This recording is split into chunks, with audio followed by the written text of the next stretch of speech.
Greetings, nerds. This is SNN Nerd. I'm your host, Sarah Belmont, and with me, as always, is our Mr. Producer, Will Polk. How are you doing tonight, Will?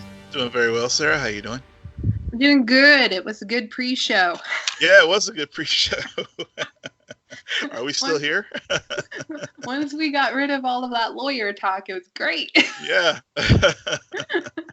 Oh, I know. See, yeah, I know. It was a lot of legal talk, folks, and I won't bore you all with it. But yeah, it's good to be back with you tonight, though.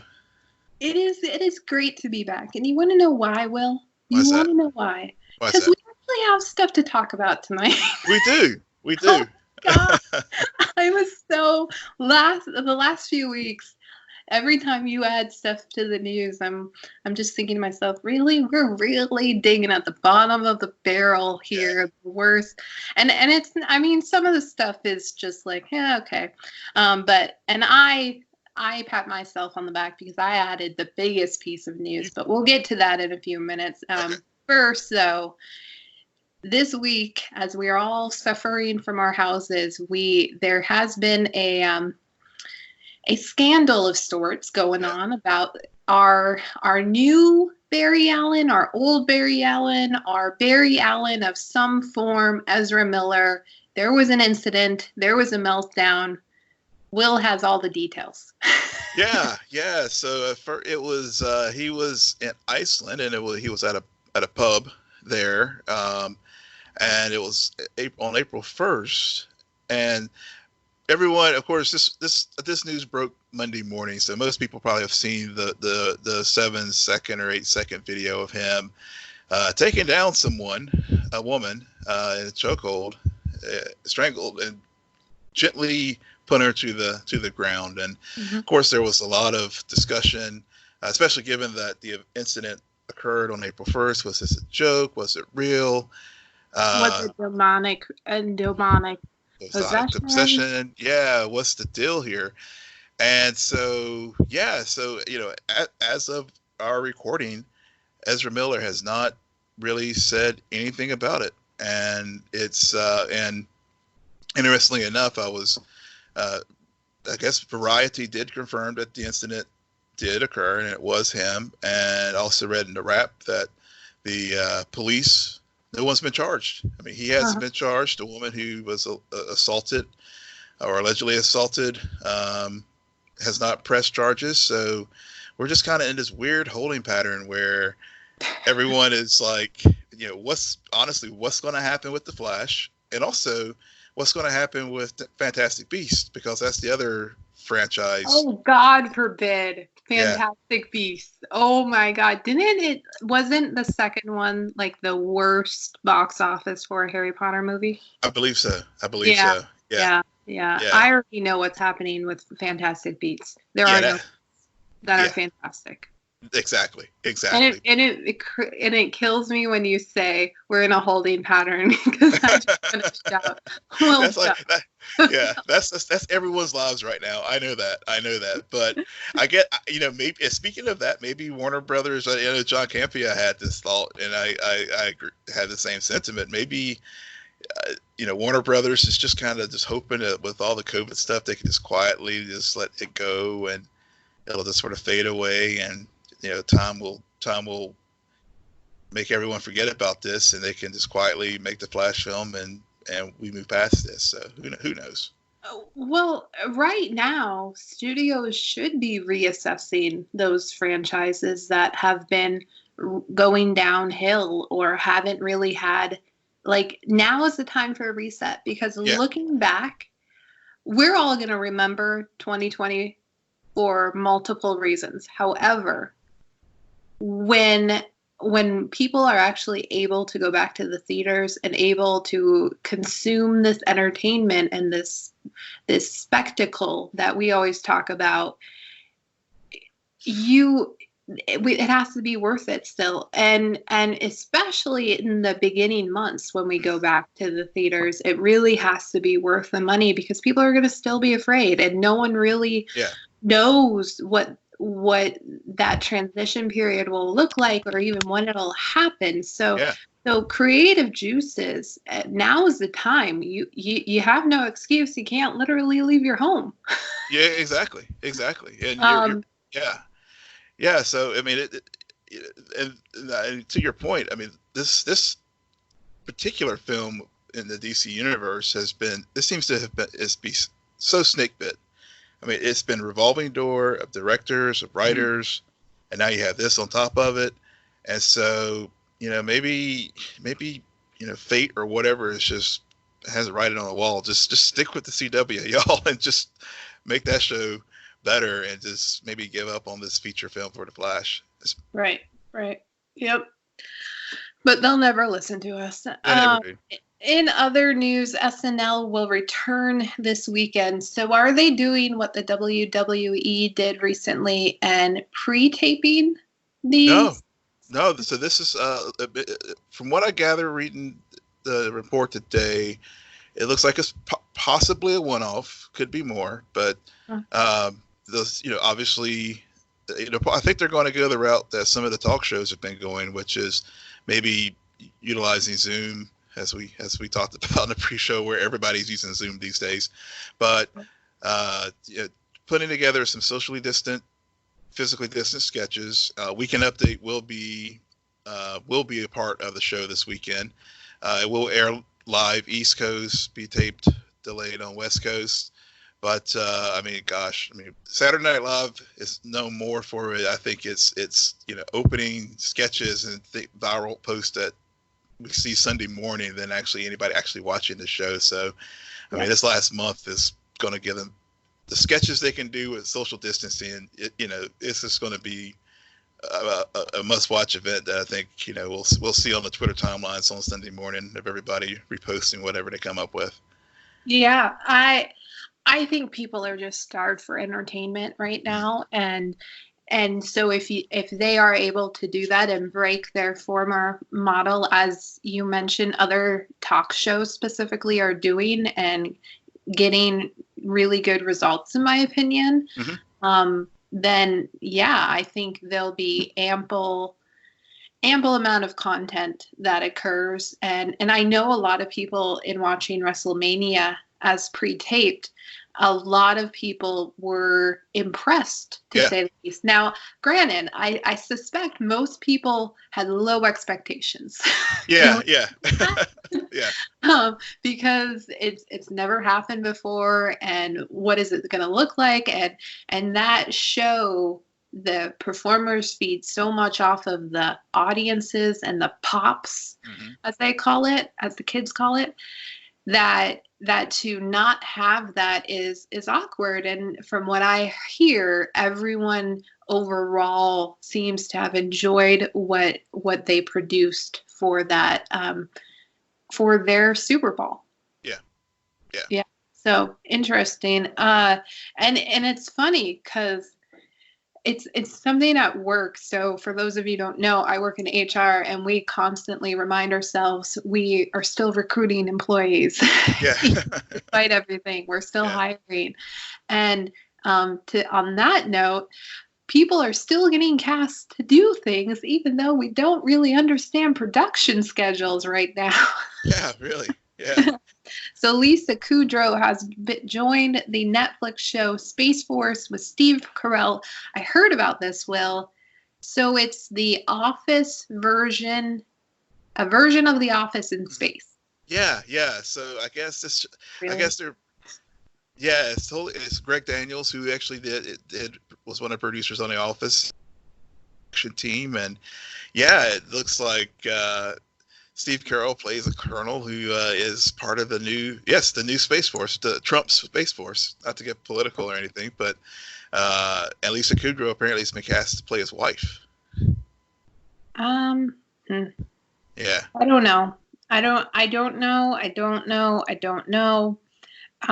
all I can think about is why are they not capitalizing on the good news network that John Krasinski had put out, and then you could do something still meta, and Steve could be his boss, his producer, and it could bring all of that full circle. Oh, that would be so meta, so awesome. Oh, we gotta send this clip to John Krasinski and Steve Carell, and make sure I will represent you to make sure you get your residuals and get your cut for coming up with this idea, because that is a great one. I can just picture. I just have this image of Steve Carell like being the cameraman, and then them getting into a dispute, and Emily Blunt comes over with her cell phone and starts recording. Oh yeah, maybe for Quibi.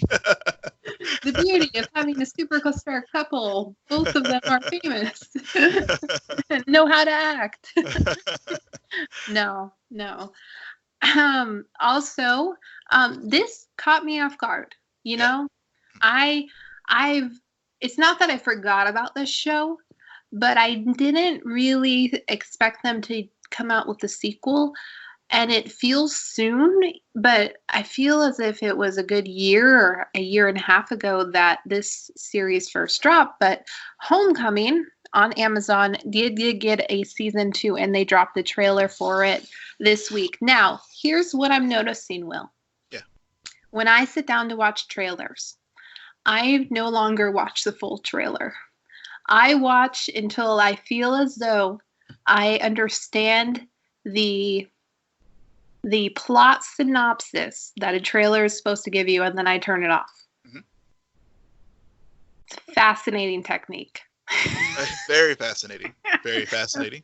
And that's what I did with this. I got pretty far into the trailer, and it felt very edited. This is more along the lines of a teaser trailer than anything else, to just remind you of that world.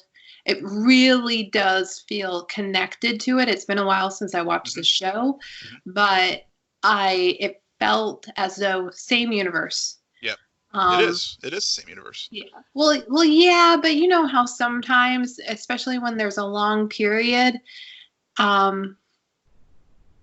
it doesn't feel as connected. And in this case, we have a different main character. No Julia Roberts. Nope. No shot of her. So, and that's the linchpin for most viewers. That's true because, I mean, obviously, Stephen Jones is coming back as Walter Cruz. Mm-hmm. But, and of course, I think the company, I can't remember the name of it right off the top of my head right now, that created the Super Soldier program is there. You're right. It is, the trailer did seem in same universe, but yet seemed divorced from it too. You have spent way too much time with me talking about comics, because they did not create a super soldier program. Well, okay. Just to remind everybody, they created a drug that would make you forget, and their prime target was soldiers who were returning from war to get rid of their PTSD. Or to numb their PTSD. Right. They did not make Captain America. No, I didn't call it Captain America, but these soldiers did do some missions that I think was triggered PTSD and were in this particular program. And I remember, Inspector General guy. Inspector General, trying to get to the bottom of the drug and the bottom of the center. Mm-hmm. Mm-hmm. A center that did not produce super soldiers. No, it did not. It did not. Fair enough. But speaking of super soldiers, and why I am so happy to be talking to you tonight, Will, Marvel dropped Phase 4, new release dates. There's a schedule. Everything's going to happen next year. Yeah, pretty much. Fingers crossed. Hopefully AMC theaters will be open for us to go see it. One can hope. The thing that is gonna the thing that's gonna decide this is Black Widow, because right now they vaguely put out a date of just November 20. Right. And I understand, but that's just so now that's moved to November, which forced the Eternals to get moved to February. Mm-hmm. Morbius is now in March. Mm-hmm. Shang-Chi and the Ten Rings is in May. Spider-Man 3, not Venom, but Spider-Man 3, July 16th. And Doctor Strange 2, November 5th, 2021. That is 5 freaking Marvel films in 1 year. Yeah, that's a lot. 5. 5. Correct me if I'm wrong, Will. The most we've ever had in 1 year is 3. Right. Yeah, I think that's correct. Because we've had, yeah, that is the max. Because we had what we had. Let's see, Avengers in Endgame, Ant-Man, and which was the other? And then was it? Didn't we have Black Panther 1 year? And then another that's what it was. It was Black Panther, Infinity War, Ant-Man. And Ant-Man. Yeah, that's the year. Yep. Yeah. And so Direct, yeah, because that's right. Thor Ragnarok came out the year before that. That's correct. Yeah. And so now we get 2 additional movies dropping in this long span, and a part of me, I can be mad that we're not getting we could get Black Widow in November. Fingers crossed that's how long we have to wait for that movie. But I'm sorry, I come from instant gratification. I like the fact we're getting 5 movies in 1 year. Yeah, definitely. Bring it on. And also, we haven't even talked about the TV schedule, because again, those shows are interrupted as far as their production. So, we get Black Widow this year. When will Falcon and Winter Soldier get pushed back from August to a little bit later, or and then of course we have Loki and we have WandaVision. So, have you seen the schedule for the TV shows? I don't think they've updated it since the early release. Right, which is why they're not currently on our rundown, because I didn't see them either. Yeah. But you bring up a great point, is that from what we understand, those TV shows play into the larger cinematic universe. Right. So now that we have a definite or a potential phase 4 release date schedule, will the shows drop at the right time to really feed into the overall narrative that they've already planned out? Yeah, that's a great question. And yeah, because I know, if I recall, Doctor Strange 2 in particular had a tie-in to WandaVision. Oh yeah, because she's going to be in Doctor Strange 2, and we know that the from what we gather on the WandaVision trailers, she's going crazy. A lot of grief, and so she's going to trigger something that's going to result in this multiverse of madness for Doctor Strange. Yeah. And really it should just be hyphen House of M, whatever. So but yeah, that's exactly the show where, as soon as I saw this release date schedule, I immediately thought, okay, when are we going to get WandaVision? Yep. Yeah, because I know the original plan. Yeah, because the original plan was to drop WandaVision later, I think around the time that Black Widow was supposed to be dropping. So, so how do they? This is a new world for them, having this cinematic universe and the television universe on Disney Plus going at the same, potentially at the same time. So, of course, entertainment. We're all going to be so starved for entertainment. I don't think we'll care too much that they overlap, but from a Disney standpoint, how do they want to schedule these things? So, it would not surprise me that when we'll maybe in a few weeks get a revised television release schedule, given especially that I think some of these shows were still in production when everything came to a halt. Yep.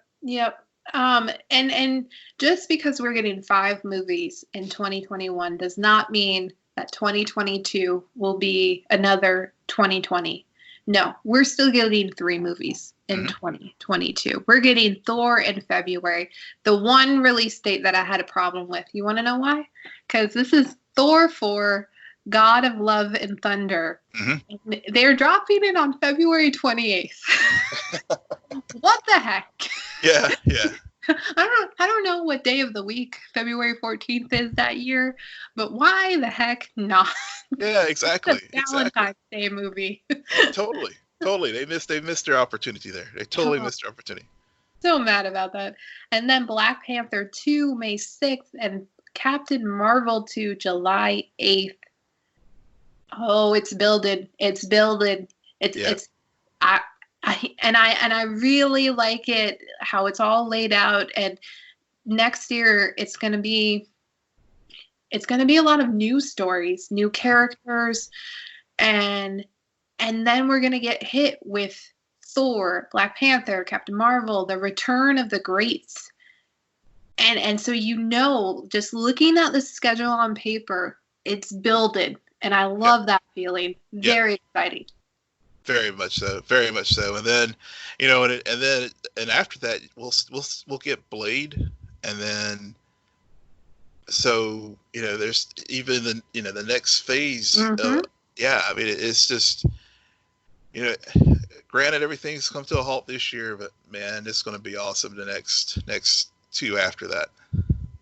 Yeah, and this is what I love about Marvel is even despite everything, and despite the setbacks, they still manage to release information in a way that makes me happy and makes me excited and makes me want to go back and rewatch some of those older movies. And because that, and I keep thinking about what if all of this had occurred last year? Like, this is a time when we were all preparing for Endgame. Yeah. And can you imagine that? Like, thank God that was a 2019 movie. Yeah, totally. I know this week that there's been the watch parties and stuff, and but then the thing that was trending for a while on social media earlier this week was that's the scene of Mjolnir and Captain America wielding it in Endgame, and this we all were like, it was like that collective like, wow. This time last year we were sitting in theaters cheering, and I think they even had like the soundtrack of like people cheering in the theaters when that moment happened. So Yeah. So that's something to look. Yeah, it's just those things to look forward to. So hopefully AMC gets a buyer and they can survive it, and we can go back to the multiplex and watch a film, because it is that experience. That's the kind of experience that you just can't have. Watching a film solo or on your home screen. Yeah.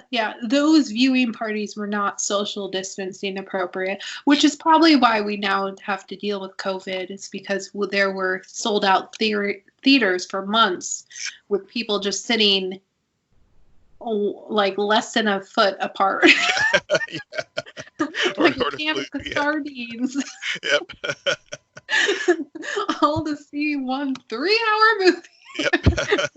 Yep. Oh man. All right. So we are going to now talk about Little Fires Everywhere. We have 2 more episodes after this that they'll be dropping in the upcoming weeks. Flashback episode. Yeah. Flashback. So I'm sure, Will, that you already know my criticism. Yeah. Pretty obvious. We may share it. Let me hear yours first. So I was really scared during the first 5 to 10 minutes, basically the cold open of this episode, because it was all about me as a young girl. And now, granted, other episodes have featured these snippet of flashbacks that really set up the rest of the episode, but they're not all based in flashback. It's all present. It's kind of like a clue to guide you to what's happening on present day. Well, in this case, this was all flashbacks, and I was really worried because based on the revelations in the most recent episode, we were going to just see that all come to life for Mia about how she ended up being the surrogate and why she basically, yes, Pearl is her child, but she also had an agreement with a couple to give up that child in exchange for money, which we all saw play out. Yeah. I was a bit relieved when we also started to see flashbacks of Elena, and then got bored, because this episode, as much as I appreciate some of the stuff they do, it's still a really well acted show and everything. Yeah. They still committed the cardinal sin for me. We already knew this. Yep. There you go. Yeah. We already knew it. Yep. That was my thought while I was watching it last night. I mean, it was there were some powerful moments, but you're right. I mean, it was sort of like, if you're gonna do this, I think it would have been narratively better to just, instead of doing it as one standalone episode, do it like they've been doing the prior flashbacks. Just drop the snippets throughout the story, because I just felt, I like you, I felt things were so telegraphed that it was kind of to get back in the context of sci-fi world, it was sort of like watching Solo. Like, why did I need this standalone film about this character? Yep. Everything was telegraphed. That's the perfect way to put it. We are not dumb viewers, and most people are not, especially when they're quarantined. Yeah. And why I appreciated the show originally is because by the end of each episode, you understood why they showed that flashback. Mm-hmm. And it was so out of context that it would take 40 minutes to inform that and realize why the writers decide to start it off in that way. The past informs the future. Right. They really did not need to spend an hour on this. And what I'm also noticing is this show continues to have montages play at the end of every episode. Mm-hmm. Okay. The only reason why this gets under my skin is because we all know I have a history with the show Sons of Anarchy. Kurt Sutter did that to a detriment. So when I notice it, again, you don't need it. Yeah. That didn't bother me as much. It basically. Yeah, it basically just sort of got us fast forward up to present day. Well, at least present day for them in the story, because it's still in the in the mid 90s. But Mia comes to town. They just have to focus on. We knew she was going to town, and to your point, they chose the perfect song for this montage. Mm-hmm. And what I actually did appreciate about this episode is that it completely supports our conversation last week. This show is about moms and motherhood. Mm-hmm. And that this idea of women who, if you're Elena, you're told to live your life a certain way and you follow the plan. So was Mia. We didn't. The one thing they showed us her parents, and her parents were very strict, very traditional, and it basically caused her to run away. And then when she realized she could never go back, well, she's been the Mia we know ever since. This person who does not like staying in one place for too long. Mm-hmm. Yeah. I actually, so those scenes actually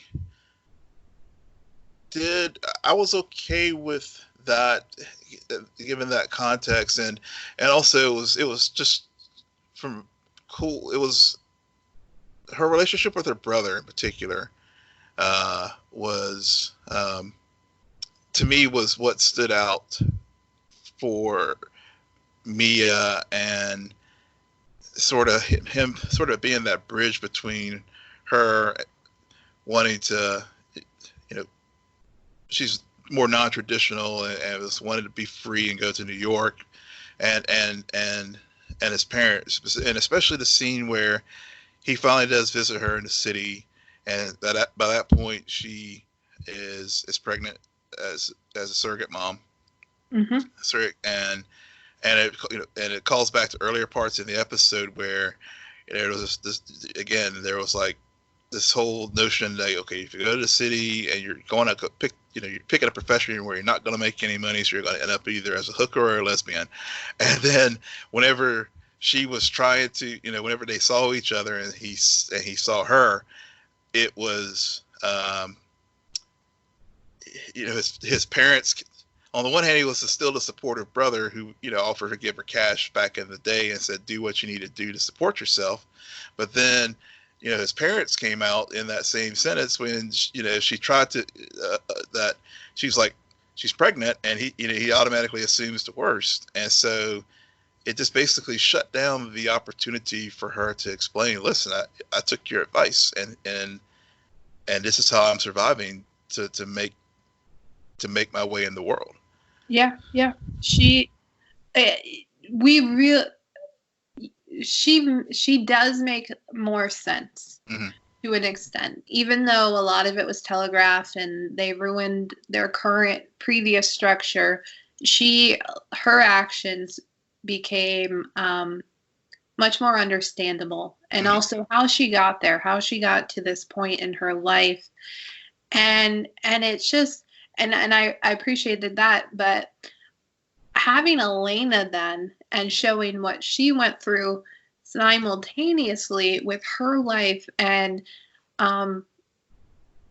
how they're a foil for one another, and that really came across well in this episode, and you understand why they're so at odds, and you understand, and the person who we do not necessarily see in this episode, but who is clearly the if they are two sides of the same coin, this person is that coin, and that's Izzy. Because understanding Mia and her sexuality and what happened in New York and what she explored with her teacher and her mentors, and then also juxtaposition with her parents and what her parents' perspective, that is why she has that connection with Mia, or with Izzy. And is able to help Izzy navigate that, since she's also going through this realization that she likes girls, and what does that mean? And that's still not, society still doesn't accept me. My mom won't accept me. And then we realize that with Elena's story, Izzy's the fourth kid, the kid they were not supposed to have. Yeah. Yep. And the resentment and and it's interesting because I will tell you, I come from a family of four. I'm not the youngest. I'm the second youngest. My parents were not supposed to have 4 children. We were supposed to have 3 children. And I don't think, my mom's not Elena. I'll just say that. My mom is not Elena. That's for sure. But I get it. I empathize with her. Mm-hmm. And I think that's they made a really interesting statement with her character and that history of Elena and who she is. Yeah. And another thing that was too, what stood out to me with Elena, and in particular her mother, mm-hmm. Is and thinking about with what happened with Lexi and her boyfriend last week with the unplanned pregnancy, and so, you know, one thing that stood out with me with her mother was a line she said, you know, as far as with abortion, you know, we fought for that right to protect it, but then whenever, you know, when Elena was trying to come to grips with having this unplanned pregnancy, her mother was like, but even though we fought for this, this is not for us. Right. And then you look, and then fast forward to the future with Lexi, and the choice that she made, um, and of course thinking about the choice she made and her conversation with Mia, it really, I'm wondering if at some point in this story, if Lexi's going to, if her mother's going to find out about the unplanned pregnancy and how she deals with that, because it is contrary to plan, like where it was very clear that it reinforced this whole planned life that her mother and assuming her father had for her. And so and of course Elena has for the most part followed that path, and then to the point where she and they touch on that plan, but also they touch the issues that she has to deal with the postpartum. I mean, it was postpartum depression that she was having with Izzy, and the challenges she had with breastfeeding, which many mothers have, and it was very real with that, and how Izzy was so colicky and stuff. And so it was, it really provided, even though I know we both said the episode in many ways was telegraphed, but yet it was I still found it enjoyable because it really provided deeper context and for the content that we've seen up to this point in the show, and gives us a better understanding of those characters. And kudos to both actresses, in particular Tiffany Boone, for how she played Mia. I mean, she channeled Kerry Washington. Before we get to that, your point about Lexi, I'm going to raise you on that point. Okay. Because what I think is interesting is not just that she got knocked up, but Lexi had the abortion. Yeah. Mm-hmm. And so we're beyond Lena discovering her kid got knocked up. It's more that she got knocked up, she had an abortion, something that and she did it without consulting her mother. Yeah. While when Elena consults her mother, she basically gets shut down, sticks to the plan, as you were saying, and it's just like, apparently I have to do this. Apparently that isn't meant to me. And so it's interesting how both Mia and Elena dealt with very similar parental guidance, that where Mia runs away and ultimately just becomes her own person. And granted, she still has Pearl, but she's not going to play by anybody else's rules. She's been scarred too many times. She couldn't even attend her own brother's funeral because of it. Mm-hmm. Meanwhile, Elena, it's the exact opposite reaction, where she tries to follow the path and what she has been told she's supposed to do her entire life. And it just continues to, any chance she has to break away from that, she continues to make the choice that she is supposed to, not the choice that she wants to. Yeah. Yeah. And that moment, in the bathroom after she tries to have this affair, where she's coming to the realization that she can't. It's done. She's no longer that girl. She's now a mother of 4. Mm-hmm. Yeah, yeah. It's interesting too in both situations where she was at the breaking point. She runs to Jamie. Oh yeah. Jamie's the choice that she's always going to reflect on and saying, if I had stayed, I would have been Mia. Yeah. I would have had a completely different life. I would have had the life that he's enjoying right now, and I would have been with him. The fact that she's with Bill, well, that's the life her mom always told her she's supposed to have. So that's always, it always goes back to Jamie, because that's the choice, and she regrets it. Mm-hmm. Yeah. Yeah. Yeah. And it's twice now, because, with the episode last week, I thought, okay, that was where they would have the almost encounter or would have had had sex together. But, but that clearly did not happen in the previous episode, and really interesting to given that what we learned this week, where she came very, very close, and if it hadn't been for the fact that she needed to lactate, she would have. And so it was. So whenever you see that, whenever she was younger, and then now present day again, I guess when she went to the city this time she was more in an investigatory mode of trying to find out more about Mia, but she still called him up and still realized that, like you said, it was, again, reflecting on that regret that she didn't make that choice when they were in Paris. And part of the reason she disagrees with Mia, well, you know what, actually a more interesting point to bring up is to go back to your thing on Lexi and the whole abortion and that secret. Mia and Elena are currently at odds because Elena's friend adopted a child whose mother abandoned her. And they keep getting into these sparring matches about, well, who's the mother in that situation? Is it the mother who found the kid and has raised her for the past year? Or is it the mother who gave birth to her?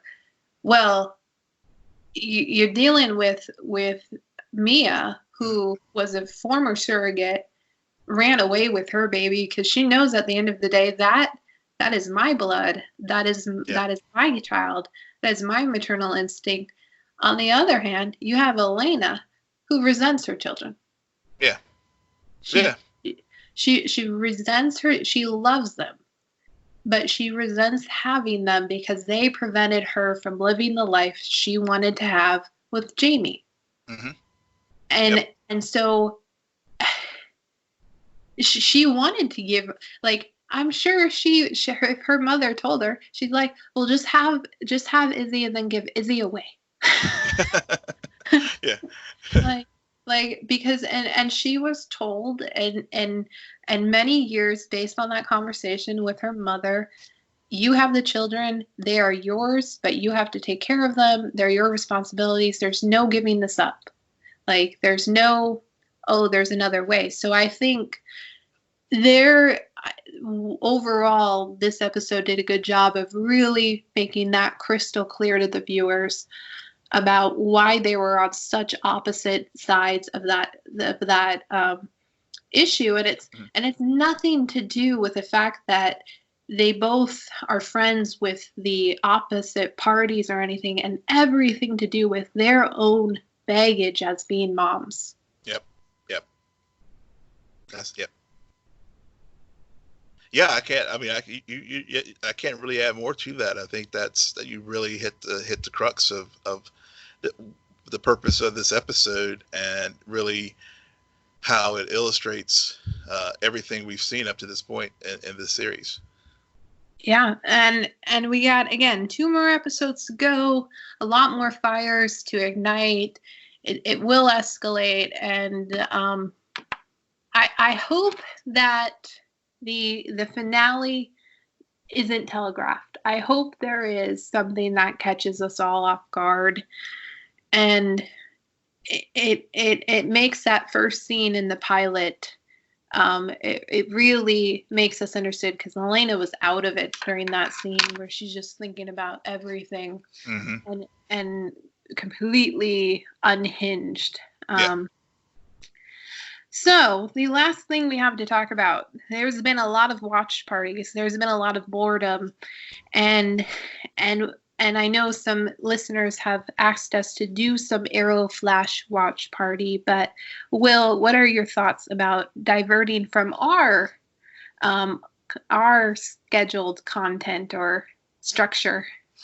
Yeah, so I was thinking we could do one of two things. I mean, I know hopefully folks are enjoying our content that we're talking about, Little Fires Everywhere, but we know many of our core fans are Arrowverse fans, and I know for me personally, to help get through this period, I've actually been rewatching the season 2 of The Flash, and And so, as you said, some of our listeners have approached us about doing a watch party. So if we would like to invite you all to do, especially our Arrowverse fans, to do a Flash pilot watch party and an Arrow pilot watch party, and basically maybe do them as sort of little bonus hours of Scene and Nerd on the next looking at Sunday nights to do it, to help us bridge the gap in our Arrowverse lives until new shows start coming back on April 21st with the Flash. So stay tuned for details. I still don't believe you when you say that they're coming back. I Still don't believe that they're coming back. As far as the CW put something out there, now we know how that goes. I mean, schedules get changed, so but we'll see. But that's what they told us. But with this new world that we live in, anything's possible. But we do. Please tweet Will what you want us to view as a party, because there's multiple different ways we could do this. Watching the Arrow pilot, I don't advise. We all know the criticism I'm going to have about that pilot. FYI, there's no Felicity in that pilot. Just saying. So okay. Maybe not. An idea I had earlier today is, what if we just focus on the crossovers? And that way we get the best of all the worlds and of this giant universe, and we can really reflect on what was the best overall crossover that occurred over the last 5 years. I like crossovers. I like that idea. Or we can just, we don't even have to do TV. We can also do movies. We're going to stick with the same format for the next 2 weeks as we wrap up Little Fires Everywhere, but we are looking at how to keep Scene and Nerd happening, even though there's very few news to gossip about. News shows are few and far between these days, but we can go back and brush the dust off some old classics. Yeah, and you guys, you could and the cool thing about it, we could just join. We could have a big Scene and Nerd virtual watch party, and you can join in on the commentary with us as we watch our old favorites. False. We have invited a few well-known listeners to this show, and they have not taken us up on our invitation. So I don't know if we want to invite them to our viewing party. Will, I do not know. I am tired of being rejected. I've had enough of it. We tell people all the time, just let us know if you're interested, and then we invite them, and then they're like, oh no, I'm like, what? You don't have a conversation, huh? They have plenty of conversation, but I think they like it better to have 280 characters. Sure. Well, then get exactly my point. All right. Well, on that note, Will, why don't you go tell our listeners where they can find you? Yes, you can find me at Will M. Polk. That's WILLMPOLK. And keep an eye on our socials. We'll give you the dates and all the details for the watch parties. Please follow me on Twitter at SJ Belmont, SJBelmont. Please follow our crew on Twitter at Scene and Nerd. Friend us on Facebook, follow us on Instagram, but most importantly, rate, subscribe, and comment on Apple Podcasts, Spotify, YouTube, and Stitcher, or wherever you get your podcasts. Good night, Geek Out. You're welcome.